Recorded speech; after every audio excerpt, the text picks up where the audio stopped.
નમસ્કાર વિદ્યાર્થી મિત્રો, છેલ્લે આપણે પ્રશ્ન નંબર 4, 18 અને 19ની વાત હતી. તો હવે છે આપણી પાસે પ્રશ્ન નંબર 5, લેન્ઝનો નિયમ લખી અને સમજાવવાનો છે. તો લેન્ઝનો નિયમ શું છે? તો ધારો કે આપણી પાસે એક ગૂંચળું છે. સમજો, એક ઉદાહરણ તરીકે હું અત્યારે લખી રહ્યો છું. એક ગૂંચળું છે અને એ ગૂંચળામાં અહીંયા છે આપણી પાસે એક ચુંબક છે. સમજો,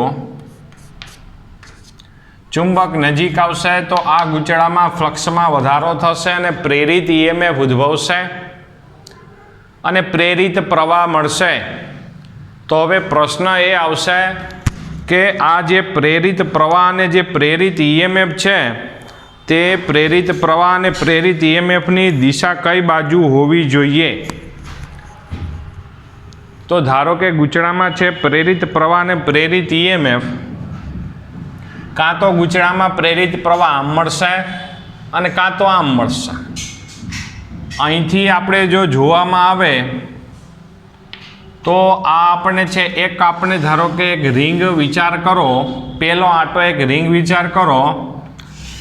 તો એ પહેલા આંટામાં કાં તો પ્રવાહ છે સમઘડી અને કાં તો વિષમઘડી ઉદ્ભવે. માની લ્યો કે સમઘડી પ્રવાહ ઉદ્ભવે છે. સમઘડી ઉદ્ભવે તો એનો મતલબ એવો થયો, જમણા હાથના નિયમ પ્રમાણે રિંગ કે ગૂંચળામાં ચુંબકીય ક્ષેત્રરેખાઓ અંદર જતી હોય, અહીંયા અંદર જતી હોય તો એનો મતલબ કે જ્યાંથી ક્ષેત્રરેખાઓ અંદર જતી હોય તો તે આપણા માટે સાઉથ ધ્રુવ બની જાય. આ આપણા માટે સાઉથ ધ્રુવ અને એની સામે શું છે? અત્યારે આપણો ચુંબક રહેલો છે. હવે આ ચુંબકને જો નજીક લઈ આવવામાં આવે અને જો આ સાઉથ ધ્રુવ બની જાય, કારણ કે આમાંય પ્રવાહ ઉદ્ભવે છે અને એ પ્રવાહને કારણે એમાંય ચુંબકીય ક્ષેત્ર ઉદ્ભવે છે, તો એ ચુંબકીય ક્ષેત્રનો ધારો કે આ જો સાઉથ ધ્રુવ બને તો આ સાઉથ ધ્રુવ આ નોર્થને આકર્ષે. તો આ ચુંબક ફરી પાછું આકર્ષણને કારણે વધુ ઝડપથી નજીક જાય અને વધુ ઝડપથી નજીક જાય તો વધુ એમાં ઈએમએફ ઉત્પન્ન થાય. વધુ ઈએમએફ ઉત્પન્ન થાય તો એનો મતલબ એવો થયો કે આમાંય પ્રેરિત ઈએમએફ વધારે ઉત્પન્ન થાય, પ્રેરિત પ્રવાહી મળે વધારે અને આ સાઉથ ધ્રુવની પ્રબળતા વધે. તો એની પ્રબળતા વધે તો એનું ચુંબકીય ક્ષેત્ર વધે તો આનું આકર્ષણ વધે તો આ ચુંબક વધારે હજી ઝડપથી જશે. એનો મતલબ એવો થયો કે ચુંબક આપમેળે છે આ ગૂંચળાની નજીક જશે અને આપમેળામાં પ્રેરિત ઈએમએફ ઉદ્ભવે અને પ્રેરિત પ્રવાહ મળે જે મફતમાં છે, કોઈ ઉર્જા ખર્ચ કર્યા વગર. જો બહુ સામાન્ય વાત અને સામાન્ય પ્રશ્ન આપણે ઉત્પન્ન કરીએ છીએ કે ધારો કે આ ચુંબક છે એને સહેજ આમ નજીક લઈ ગયા તો આના ફ્લક્સમાં વધારો થયો અને આના જે ફ્લક્સમાં વધારો થયો એમાં પ્રેરિત પ્રવાહ ઉત્પન્ન થયો, એના કારણે એનું ચુંબકીય ક્ષેત્ર ઉત્પન્ન થાય. ગૂંચળાનું ચુંબકીય ક્ષેત્ર પણ ગજિયા ચુંબક જેવું જ હોય, એનાય નોર્થ અને સાઉથ વિચાર કરી શકાય. જો એનો અહીંયા સાઉથ ઉદ્ભવે તો આ ગૂંચળું આપમેળે ચુંબકને આકર્ષવા લાગે અને આપમેળે આકર્ષવા લાગે તો એના કારણે શું થાય કે આપમેળે ચુંબક નજીક ગૂંચળાની નજીક આપમેળે જવા માંડે ને આપમેળે જવા માંડે તો એનો મતલબ એવો થયો કે અહીંયા ગૂંચળામાં પ્રેરિત પ્રવાહ આપમેળે ઉદ્ભવે છે. તો આપમેળે જો પ્રેરિત પ્રવાહ ઉદ્ભવે તો એનો મતલબ એવો થયો કે મફતમાં વિદ્યુત ઉર્જા પ્રાપ્ત ન થાય. ઉર્જા સંરક્ષણ પ્રમાણે લેન્ઝનો નિયમ એ ઉર્જા સંરક્ષણ ઉપર આધારિત વાત છે. આમ ન જ થતું. જો આમ થાય તો ગૂંચળામાં ઓછું યાંત્રિક કાર્ય એટલે આપણે જે ચુંબકને સહેજ હલાવવા માટે જે યાંત્રિક કાર્ય કર્યું હતું, સામે પ્રેરિત ઈએમએફ આપને વધુ ઉત્પન્ન થયું એટલે ઓછા યાંત્રિક કાર્ય વધુ વિદ્યુત ઉર્જા મળે અને જે શક્ય નથી. તો એનો મતલબ એવો થયો કે અહીંયા હકીકતમાં છે સમઘડીની જગ્યાએ શું થતું હોવું જોઈએ? વિષમઘડી પ્રવાહ ઉત્પન્ન થાય તો મેળ પડે. વિષમ ઘડી જો પ્રવાહ ઉત્પન્ન થાય એટલે કે આવી રીતે, તો એનાથી ક્ષેત્રરેખાઓ બહાર નીકળે. જ્યાંથી ક્ષેત્રરેખાઓ બહાર નીકળે એ આપણા માટે નોર્થ ધ્રુવ બને. આ નોર્થ ધ્રુવ બને. જો જ્યાંથી ક્ષેત્રરેખાઓ બહાર નીકળે તે આપણા માટે નોર્થ ધ્રુવ બને. આ નોર્થ છે, આ ચુંબકના નોર્થને શું કરે? અપાકર્ષે. અપાકર્ષે તો એનો મતલબ શું થાય કે આ ચુંબકને જો ગૂંચળાની નજીક લઈ આવવો હોય તો અપાકર્ષણની વિરુદ્ધમાં આપણે કાર્ય કરવું પડે, અને એ કાર્યના ભોગે આપણને શું મળે? વિદ્યુત ઉર્જા પ્રાપ્ત થાય. તો એનો મતલબ કે લેન્ઝનો નિયમ એ કોઈપણમાં પ્રેરિત EMF કઈ દિશામાં ઉત્પન્ન થાય એના માટે આપણે છે વાત નક્કી થાય. અને જો ચુંબક દૂર લઈ જવામાં આવે, આ જ ચુંબકને જો દૂર લઈ જવામાં આવે અને આમાં જો ઈની દિશામાં દૂર લઈ જવામાં આવે તો અહીંયા શું થાય? ફ્લક્સમાં ઘટાડો થાય. ફ્લક્સમાં ઘટાડો થાય તો પ્રેરિત EMF છે જો ઈની દિશામાં મળે તો શું થાય? આ નોર્થ પાછો આપણા ચુંબકને શું કરે? અપાકર્ષે. ને અપાકર્ષે તો મફતમાં છે, અપાકર્ષણને કારણે દૂર જાય, અને મફતમાં જો દૂર જાય તો ફ્રીમાં અહીંયા વિદ્યુત ઉર્જા પ્રાપ્ત થાય.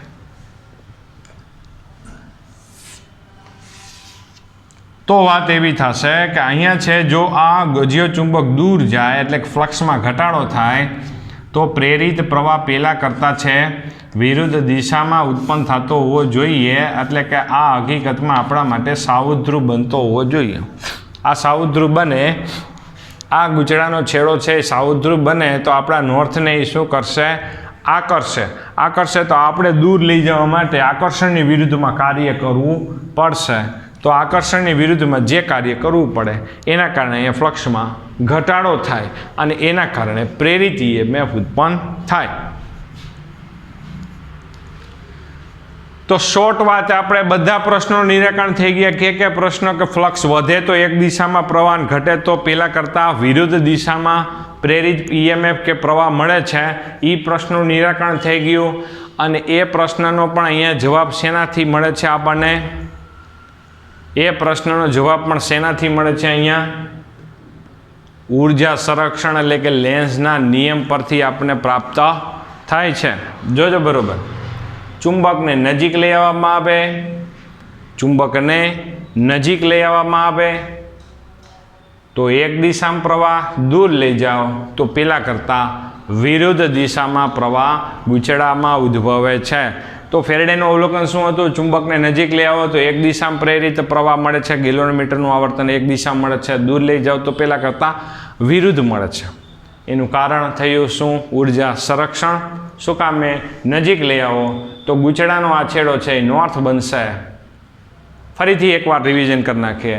આને નજીક લઈ આવો, ફ્લક્સમાં વધારો થાય, ને આમાંય પ્રેરિત પ્રવાહ મળે, ને આ પ્રવાહને કારણે આ ગૂંચળાનું પણ પોતાનું ચુંબકીય ક્ષેત્ર મળે, અને પોતાનું ચુંબકીય ક્ષેત્ર મળે તો એનાય નોર્થ અને સાઉથ મળે.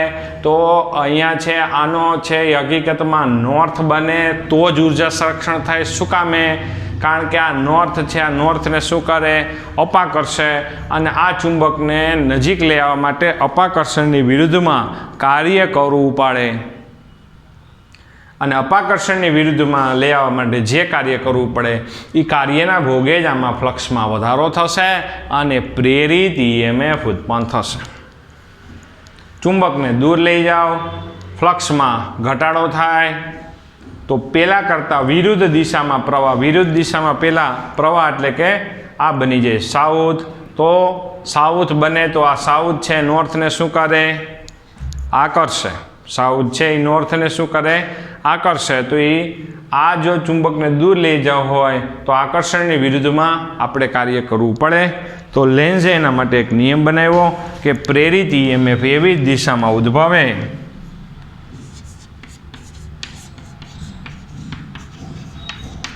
પ્રેરિત EMF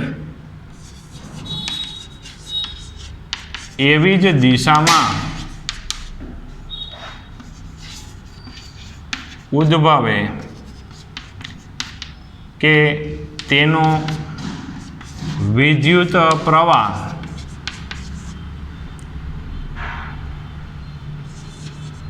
એવો મળે કે જેનાથી ચુંબકીય ફ્લક્સના ફેરફારનો વિરોધ થાય,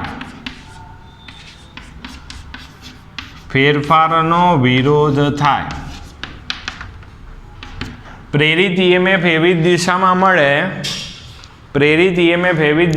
મળે, કે તેનો જે પ્રેરિત પ્રવાહ છે, પ્રેરિત વિદ્યુત પ્રવાહ છે એવો મળે કે જેનાથી ચુંબકીય ફ્લક્સનો ફેરફાર થાય, અથવા તો એમ લખી શકાય કે જેના કારણે ચુંબકીય ફ્લક્સનો ફેરફાર થાય તેનો વિરોધ થાય. તો આ ચુંબક છે નજીક આવે છે, એના કારણે આના ફ્લક્સમાં ફેરફાર થાય છે, તો એના જ કારણે આમાં પ્રેરિત ઈએમએફ ઉદ્ભવે છે.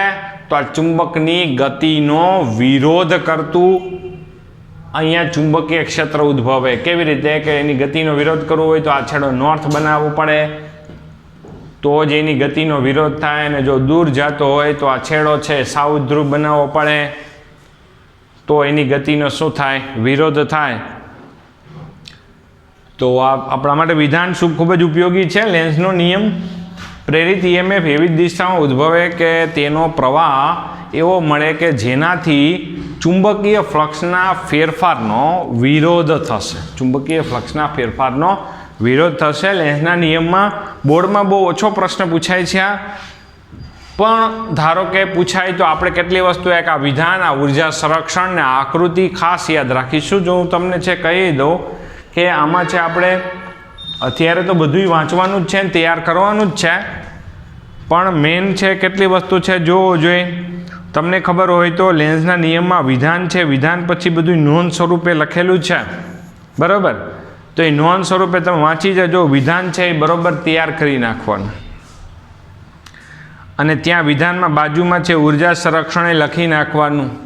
લેન્ઝનો નિયમ ઉર્જા સંરક્ષણ, અને એના જ કારણે આપણે જે ફેરેડેનો નિયમ જોયો, કે ફેરેડેનો નિયમ કયો હતો કે પ્રેરિત ઈએમએફનું મૂલ્ય એ ચુંબકીય ફ્લક્સના ફેરફારના સમય દરના ઋણ મૂલ્ય બરાબર હોય. આ માઇનસ નિશાની એટલા માટે કે આ પ્રેરિત ઈએમએફની દિશા એ ચુંબકીય ફ્લક્સના ફેરફારનો શું કરે છે? વિરોધ કરે છે.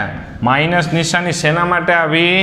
કે આ પ્રેરિત ઈએમએફની દિશા એવી હોય કે જે ચુંબકીય ફ્લક્સના ડી એટલે ફ્લક્સનો ફેરફાર, અને ફ્લક્સના ફેરફારનો આ માઇનસ નિશાની એવું સૂચવે છે કે વિરોધ કરે છે. તો એનો મતલબ એવો થયો કે પ્રેરિત ઈએમએફ એવી જ દિશામાં મળે કે ચુંબકીય ફ્લક્સના ફેરફારનો વિરોધ થાય. માઇનસ નિશાની એ વિરોધ દર્શાવવા માટેની નિશાની, અહીંયા ખાસ બાબત, માઇનસ નિશાની એ અહીંયા ભાઈ વિરોધ દર્શાવવા માટેની વસ્તુ છે, ખાસ બાબત, જે આપણે લેન્ઝના નિયમની હાજરી સૂચવે છે. લેન્ઝનો નિયમ શું કહે છે કે ઈએમએફ જે પ્રેરિત ઈએમએફ ઉદ્ભવે, કેવી રીતે ઉદ્ભવે છે? ફ્લક્સના ફેરફારથી. તો આ ઈએમએફ જેના કારણે ઉદ્ભવે તેનો જ વિરોધ કરે. આ એના જેવી વાત છે કે जिसकी थाली में खाया उसी में छेद, एना जेवी वात छे, पण एमां ऊर्जा संरक्षण रहेलुं छे કે જેના કારણે ઈએમએફ ઉત્પન્ન થાય. આ ઈએમએફની દિશા એવી જ સેટ થાય કે એનો જ શું થાય? વિરોધ થાય છે, બરાબર? પછી બધું નોંધ સ્વરૂપે છે, એમાં નોંધ સ્વરૂપે આપણે શું કરીશું? આકૃતિ ભાઈ તૈયાર કરી નાખશું. ખાસ કરીને ધારો કે પૂછાય તો લેન્ઝનો નિયમ સમજાવો એમ પૂછાય તો બધું લખવું પડે. ખાલી એમ પૂછાય કે લેન્ઝનો નિયમ લખો તો પ્રશ્ન નંબર 5નું માત્ર ને માત્ર આ વિધાન લખવાનું છે. અને સમજાવો પૂછાય તો આ આકૃતિ બંને આપણે સમજાવવાની થશે. નીચે આપણે વર્ણન છે તૈયાર કરી નાખવાનું થશે. એમાં ખાસ શબ્દ રહેશે ઊર્જા સંરક્ષણ. શબ્દ આવવો જરૂરી છે. સમજાવવામાં ખાલી આ બે આકૃતિને સમજાવવાની વાત છે, બરાબર? તો અહીંયા છે ને બાકી જે આપણે ચર્ચા કરી છે એ આપણા સ્વરૂપમાં આપણે રજૂ કરી નાખીએ તો કોઈ વાંધો આવશે નહીં. આપણા શબ્દોમાં આપણે રજૂઆત કરી નાખીએ તોય પણ કાંઈ વાંધો નહીં આવે, બરાબર? તો આ પ્રશ્ન નંબર 5, અને જેમાં આપણા માટે કેટલા પ્રશ્નો સોલ્વ થઈ ગયા? એક તો આપણે ફ્લક્સ વધે તો એક દિશામાં પ્રેરિત ઈએમએફ, અને ઘટે તો પહેલાં કરતાં વિરુદ્ધ દિશામાં પ્રેરિત ઈએમએફ. આ પ્રશ્નનું નિરાકરણ થઈ ગયું છે જે ઉર્જા સંરક્ષણ ઉપર. અને જે બીજું અહીંયા આપણે ગયા પિરિયડમાં માઇનસ નિશાની લીધી હતી, શું કામ એને માઇનસ નિશાની આવી હતી તેનું પણ આપણે શું થઈ ગયું છે, અહીંયા નિરાકરણ થઈ ગયું છે આ ચર્ચાઓ ઉપરથી, બરાબર. તો ટૂંકમાં આખી સ્ટોરી એક જ છે કે કોઈ બંધ ગાળામાં ગૂંચળું હોય કે જે હોય તે એમાં જો ફ્લક્સનો ફેરફાર કરો તો તેમાં પ્રેરિત EMF ઉદ્ભવે છે અને ફ્લક્સ વધે તો એક દિશામાં પ્રેરિત EMF અને ઘટે તો પહેલાં કરતાં વિરુદ્ધ દિશામાં પ્રેરિત EMF પ્રાપ્ત થાય છે. તો આ લેન્ઝનો નિયમ જે આપણા માટે ઇમ્પોર્ટન્ટ ચેપ્ટર માટે આ ખાસ અગત્યની વાત છે. તો ત્યાર પછી આપણે પાસે છે જોવો જોઈએ પ્રશ્ન નંબર આપણી પાસે જોવો જોઈએ ત્યાર પછીનો છે જોવો જોઈએ એક પ્રશ્ન લેશું આપણે પ્રશ્ન નંબર 12 જોવો જોઈએ. 12 અને 13 અત્યારે ભણવાના છીએ. હવે ગૂંચળામાં ફ્લક્સમાં ફેરફાર, ગૂંચળામાં જે ફ્લક્સમાં ફેરફાર થાય છે તે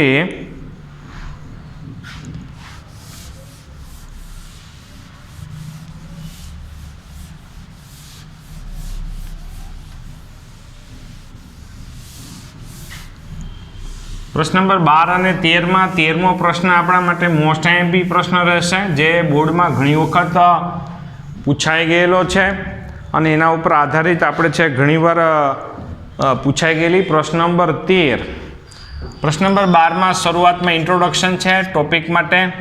જો પ્રશ્ન નંબર 12 શું છે કે ભાઈ પ્રેરકત્વ સમજાવવાની વાત છે, પ્રેરકત્વ સમજાવો. અહીંયા ટેક્સ્ટબુકમાં કોઈ ફિગર નથી દોરી પણ આપણે છે એક ફિગર ડ્રો કરીએ કે ભાઈ ધારો કે ગૂંચળું છે સમજો અને આ ગૂંચળા સાથે એક બેટરી જોડી દીધી છે, એક કળ જોડી દીધી છે એટલે કે સ્વિચ. જ્યારે આપણે આ સ્વિચ ચાલુ ન કરી હોય ત્યારે બંધ જ હોય સમજો તે, ત્યારે આમાં કોઈ પ્રવાહ પસાર ન થતો હોય ને એનું કોઈ ચુંબકીય ક્ષેત્ર હોય નહીં. પણ જે બી આ સ્વિચ ચાલુ કરવામાં આવશે તો આ પરિપથમાં પ્રવાહ વધશે. પ્રવાહ વધે તો આ ગૂંચળાનું ચુંબકીય ક્ષેત્ર વધે. આ ગૂંચળાનું ચુંબકીય ક્ષેત્ર વધે, ગૂંચળાનું ચુંબકીય ક્ષેત્ર વધે તો જોવો જોઈએ પોતાના ચુંબકીય ક્ષેત્રમાં વધારો થયો, ચુંબકીય ક્ષેત્ર વધે તો આપણી પાસે સમીકરણ છે φ બરાબર AB cos θ. તો પોતાનું ચુંબકીય ક્ષેત્ર વધે, જો પોતાની ક્ષેત્ર રેખાઓ પોતાનામાંથી તો પસાર થાય જ છે, જોવો જોઈએ સમજો બરોબર. આ પોતાની ક્ષેત્ર રેખાઓ છે કે જે પોતાનામાં પ્રવાહ પસાર થાય છે અને પોતાનામાંથી ધારો કે પોતાની ક્ષેત્ર રેખાઓ પસાર થાય છે. માની લ્યો કે જો અહીંયા જો પરિપથનો પ્રવાહ વધે તો આનું ચુંબકીય ક્ષેત્ર વધે તો પોતાના ફ્લક્સમાં, ચુંબકીય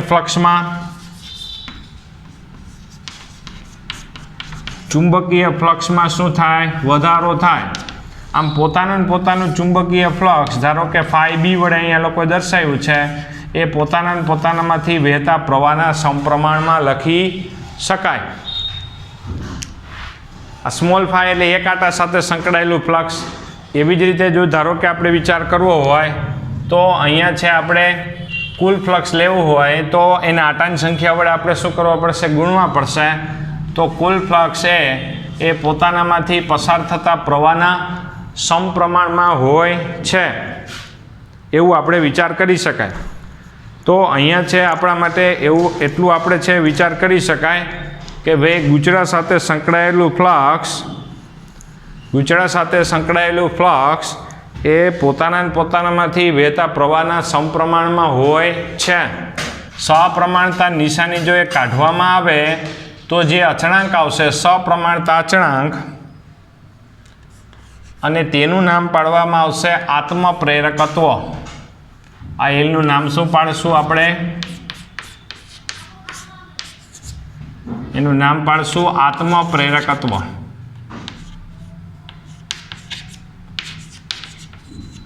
જે આપણી વાત છે આત્મપ્રેરકત્વ કે ગૂંચળા સાથે સંકળાયેલું ફ્લક્સ એ પોતાનામાંથી વહેતા પ્રવાહના સમપ્રમાણમાં હોય છે.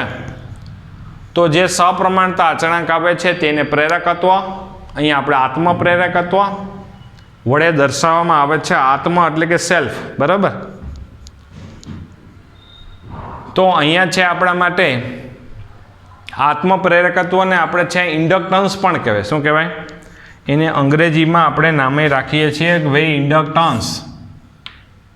અંગ્રેજીમાં એનું નામ છે ભાઈ ઇન્ડક્ટન્સ. આત્મપ્રેરકત્વનું અંગ્રેજીમાં શું નામ રાખ્યું? ઇન્ડક્ટન્સ, બરાબર. તો હવે સ્ટોરી આગળ વધશે કે આની વ્યાખ્યા બનાવી હોય તો એ બને જોવું જોઈએ. આની વ્યાખ્યા બનાવી હોય તો બને કે ભાઈ છેદને એક એકમ બનાવી દો.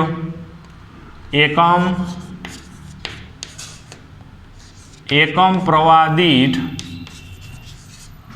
છેદને એક એકમ બનાવી. એકમ પ્રવાહ દીઠ ગૂંચળા સાથે સંકળાયેલ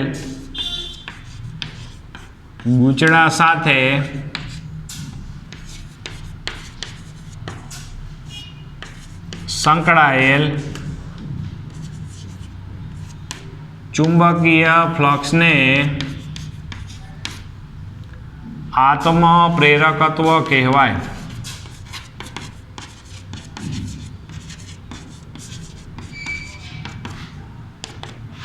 આત્મપ્રેરકત્વની વ્યાખ્યા એકમ પ્રવાહ દીઠ ગૂંચળા સાથે સંકળાયેલા ચુંબકીય ફ્લક્સને આત્મપ્રેરકત્વ કહેવામાં આવે છે.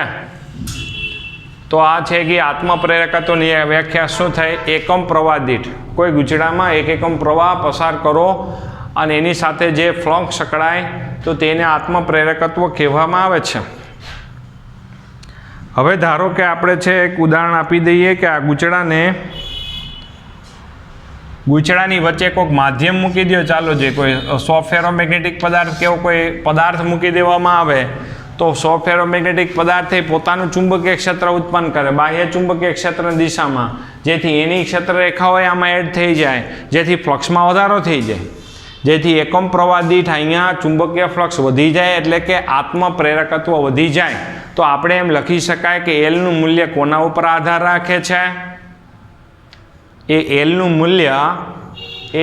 મૂલ્ય છે એ અહીંયા છે મૂકેલો જે આપણે માધ્યમ છે એ માધ્યમની જાત ઉપર આધાર રાખે છે.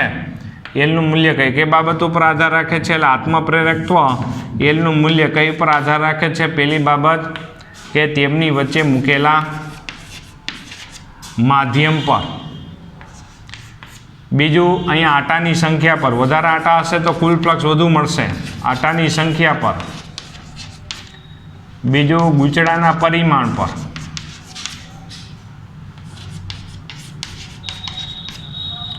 અને ત્રીજું ગૂંચળાના આકાર પર.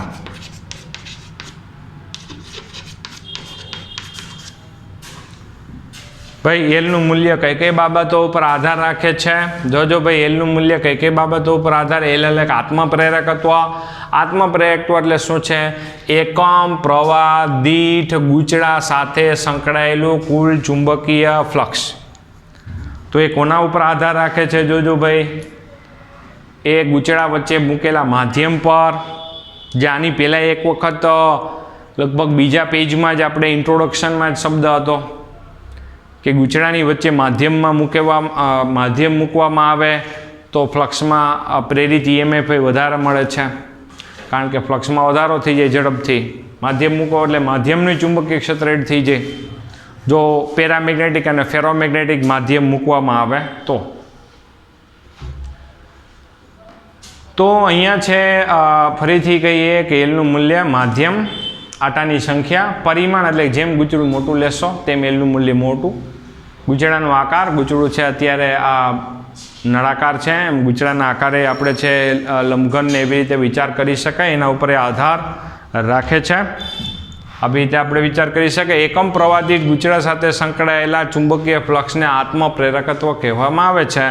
આત્મપ્રેરકત્વનો એકમ શું થાય? જોજો ભાઈ બરાબર. આ ચુંબકીય ફ્લક્સને આપણે વેબર વડે દર્શાવીએ તો વેબર પર એમ્પિયર, અને બીજો છે હેનરીના માનમાં. એક હેનરીની વ્યાખ્યા લેવી હોય તો શું લઈ શકાય? બધું એક એકમ લઈ લ્યો. એકમ પ્રવાહ દીઠ ગૂંચળા સાથે સંકળાયેલું કુલ ચુંબકીય ફ્લક્સ 1 વેબર હોય તો આત્મપ્રેરકત્વ 1 હેનરી છે તેમ કહેવાય. અહીં 1 હેનરી કહી દેવાનું. એકમ પ્રવાહ દીઠ ગૂંચળા સાથે સંકળાયેલું કુલ ચુંબકીય ફ્લક્સ 1 વેબર, ચુંબકીય ફ્લક્સનો એકમ 1 વેબર હોય તો આત્મપ્રેરકત્વ 1 હેનરી છે તેમ કહેવામાં આવે છે. તો ફરીથી આપણે અત્યારે વાત કરીએ છીએ, પ્રેરકત્વ સમજાવીએ છીએ. પ્રેરકત્વ માટે શું છે કે ભાઈ ફરીથી બહુ સિમ્પલ વાત છે કે ગૂંચળામાં પ્રવાહ પસાર થવાથી પોતાની જ ક્ષેત્રરેખાઓ પોતાનામાંથી પસાર થાય છે. પોતાની જ ક્ષેત્રરેખાઓ પોતાનામાંથી પસાર થાય તો પોતાનું જ ફ્લક્સ પોતાની સાથે સંકળાઈ જાય. કોઈ રીતે જો ગૂંચળાનો પ્રવાહ બદલે, એટલે પોતાનો જ પ્રવાહ બદલે તો પોતાના જ ફ્લક્સમાં ફેરફાર થાય. તો પોતાની સાથે સંકળાયેલું ફ્લક્સ એ પોતાનામાંથી જ વહેતા પ્રવાહના સમપ્રમાણમાં હોય છે અને એ સપ્રમાણતા અચળાંક છે એને પ્રેરકત્વ એટલે કે આત્મપ્રેરકત્વ કહેવામાં આવે છે. તો હવે વાત આગળ એ છે આપણી પાસે કે જો પોતાનામાં વહેતા પ્રવાહમાં ફેરફાર થવાથી પોતાની સાથે સંકળાયેલ ફ્લક્સમાં ફેરફાર થાય તો પોતાનામાં પ્રેરિત EMF ઉદ્ભવે. તો એ ઘટનાને આપણે આત્મપ્રેરણ કહેવાય. શું કહેવાય? જો ફ્લક્સ વધે તો એમાં જ પ્રેરિત EMF મળે. તો આ ઘટનાને આપણે શું કહેવામાં આવશે? આત્મપ્રેરણ. કેવી ઘટના નામ પાડશું આપણે? આત્મપ્રેરણ. આત્મપ્રેરણ પોતાના જ પ્રવાહ ફેરફાર થઈ પોતાના જ ફ્લક્સમાં ફેરફાર થવાથી પોતાનામાં જ પ્રેરિત EMF ઉદ્ભવે છે. ઘટનાને આત્મપ્રેરણ કહેવામાં આવે છે. બધું પોતાનામાં થઈ ગયું છે એટલે બીજા કોઈની જરૂર ન પડી એના જેવું વાત છે. પોતાનામાં પ્રેરિત EMF ઉદ્ભવે છે જેને આપણે આત્મપ્રેરણ કહેવામાં આવે છે. તો અહીંયા છે હવે આત્મપ્રેરણ ઉપર આધારિત, આત્મપ્રેરિત EMF ઉપર આધારિત આપણે ચર્ચા કરવાની છે પ્રશ્ન નંબર 13માં. જો એમાં આપણે પ્રશ્ન નંબર 13માં આપણે આત્મપ્રેરિત EMF ઉપર આધારિત આપણે વિચાર કરવાનો છે.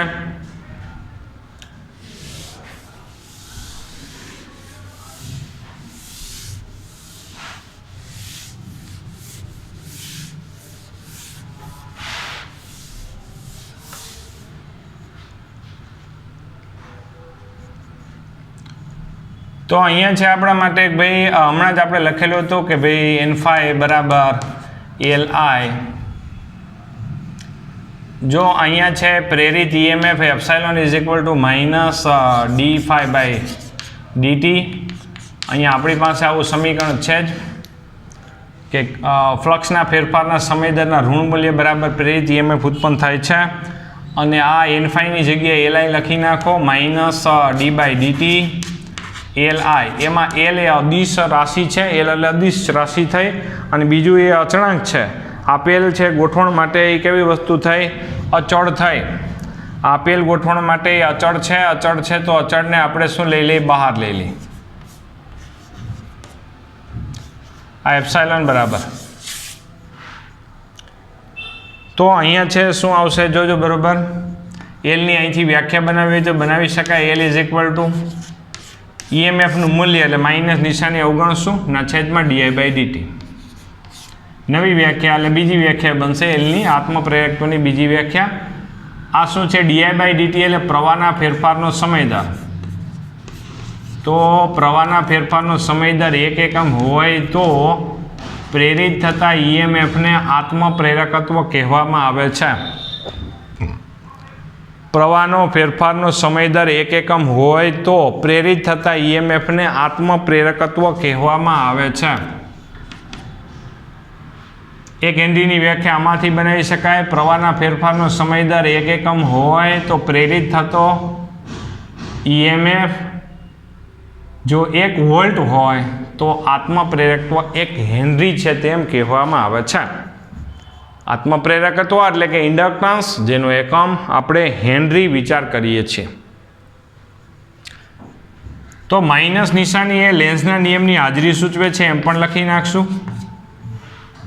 વળી પાછો લેન્ઝનો નિયમ શું છે કે આ ઈએમએફ એવી જ દિશામાં ઉદ્ભવે કે જેના કારણે ઉત્પન્ન થાય એનો જ વિરોધ કરે છે.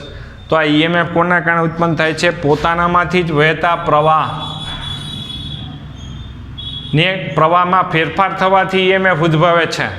તો જો અહીંયા પ્રેરિત ઈએમએફ એવી જ દિશામાં ઉત્પન્ન થશે કે પ્રવાહના ફેરફારનો વિરોધ કરશે. પ્રવાહના ફેરફારનો વિરોધ કરતી દિશામાં ઉત્પન્ન થાય છે. તો અહીંયા છે આપણા માટે ભાઈ, ધારો કે આ ગૂંચળું પોતે પણ જો ઈએમએફ ઉત્પન્ન કરતું હોય તો માની લ્યો કે આમ ગૂંચળામાં વહેતો પ્રવાહ વધી રહ્યો છે. પ્રવાહ વધી રહ્યો હોય તો આ પ્રેરિત ઈએમએફ આમ દિશામાં ઉત્પન્ન કરે.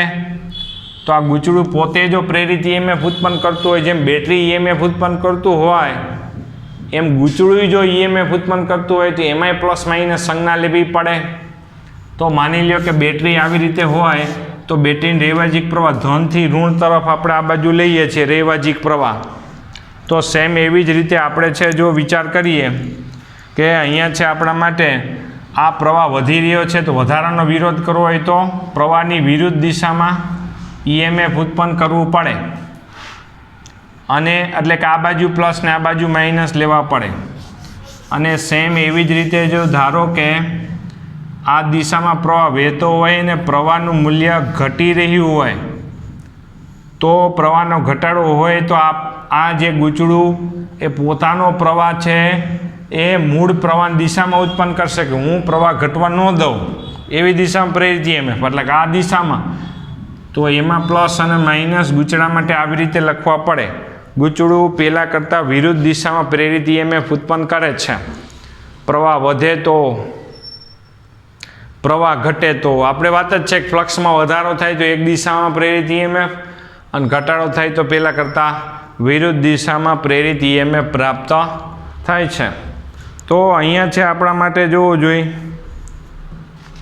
પ્રશ્ન નંબર 12 છે, એટલો બધો કંઈ ઇમ્પોર્ટન્ટ છે નહીં, પ્રેરકત્વ ખાલી સમજાવવાનું છે. તો તેમાં જો વાંચીએ આપણે અક્ષરશો, કોઈ એક ગૂંચળામાં તેના નજીક રહેલા અન્ય ગૂંચળા દ્વારા ફ્લક્સમાં ફેરફાર ઉત્પન્ન કરીને, જે આપણે હમણાં પ્રયોગોમાં જોયું હતું, તે જ ગૂંચળા દ્વારા ફ્લક્સમાં ફેરફાર કરીને વિદ્યુત પ્રવાહ પ્રેરિત કરી શકાય છે. આ બંને કિસ્સામાં પ્રેરિત થતો પ્રવાહ આ એક ગૂંચળા સાથે સંકળાયેલા ફ્લક્સ ફાઈના સમપ્રમાણમાં હોય છે, જે આપણે લખ્યું ફાઈ બી પ્રોપોર્શનલ ટુ આઈ. જો ગૂંચળાનો આકાર સમય સાથે ન બદલતો હોય તો, સમય સાથે ન બદલતો હોય તો, એટલે કે પ્રવાહનું મૂલ્ય સમય સાથે બદલતું હોય તો ફ્લક્સનો પણ સમય સાથે d phi by dt proportional to di by dt. જો ગૂંચળાને એન આંટા હોય તો દરેક આંટા સાથે સંકળાયેલું ફ્લક્સ એનું કુલ ફ્લક્સ એન ફાઈ વડે દર્શાવવું પડે ને કુલ ફ્લક્સ એ પ્રવાહના સમપ્રમાણમાં હોય છે ને સપ્રમાણતા અચળાંકને પ્રેરકત્વ કહેવામાં આવે છે. અને પ્રેરકત્વનો આ આધાર ગૂંચળાના આકાર અને દ્રવ્યના આંતરિક ગુણધર્મ પર જ હોય છે, જે હમણાં આપણે છેલ્લે જોયું હતું. પછી પ્રેરકત્વ એ અદિશ રાશિ છે ને એનો એસઆઈ એકમ હેનરી છે ને એનું પારિમાણિક સૂત્ર આપણે દર્શાવી દીધું. પ્રશ્ન નંબર 13માં આત્મપ્રેરણ સમજાવવાનું, ગૂંચળામાં ઉદ્ભવતા પ્રેરિત આત્મપ્રેરિત ઈએમએફનું સૂત્ર મેળવો. કોઈ એકલ ગૂંચળામાં પ્રવાહમાં ફેરફારના કારણે, એકલ ગૂંચળું એટલે એક જ ગૂંચળું, જે ગૂંચળામાં ફ્લક્સના ફેરફાર થવાથી એકલ ગૂંચળામાં પ્રેરિત થતા ઈએમએફની ઘટનાને આત્મપ્રેરણ કહે છે. મારી સાથે તમે વાંચતા જજો એટલે બરોબર ટેલી થાય. પછી N phi proportional to I એટલે N phi is equal to L I. એલને આત્મપ્રેરકત્વ ત્યાં લખી નાખજો, ઇન્ડક્ટન્સ અંગ્રેજી નામ એનું ઇન્ડક્ટન્સ લખી નાખજો નોંધ સ્વરૂપે.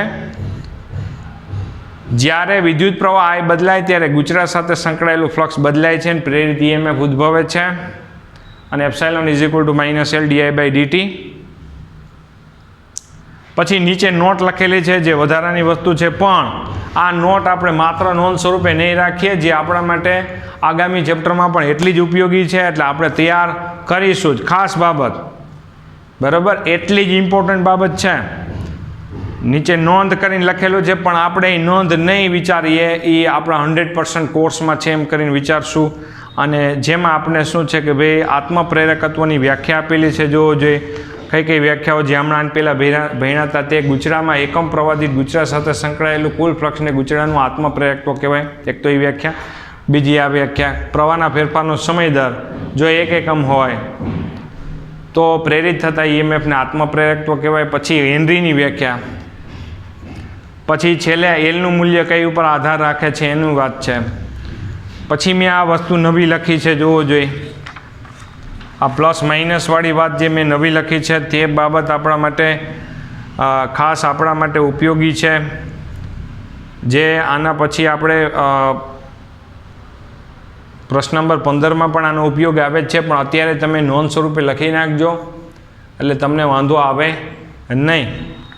તો અહીંયા સુધી આપણે વાત રાખીએ છીએ. આપણે આજે પ્રશ્ન નંબર 5, 12 અને 13ની ચર્ચા કરી. પ્રશ્ન નંબર 13 આપણા માટે ખૂબ જ ઉપયોગી, પ્રશ્ન નંબર 5 એટલો જ ઉપયોગી છે, બરાબર, જેમાં ખાસ બાબત આપણે છે આત્મપ્રેરણની રહી. આગામી ચેપ્ટરમાં પણ એનો આપણે ખાસ ઉપયોગ કરવાનો જ છે.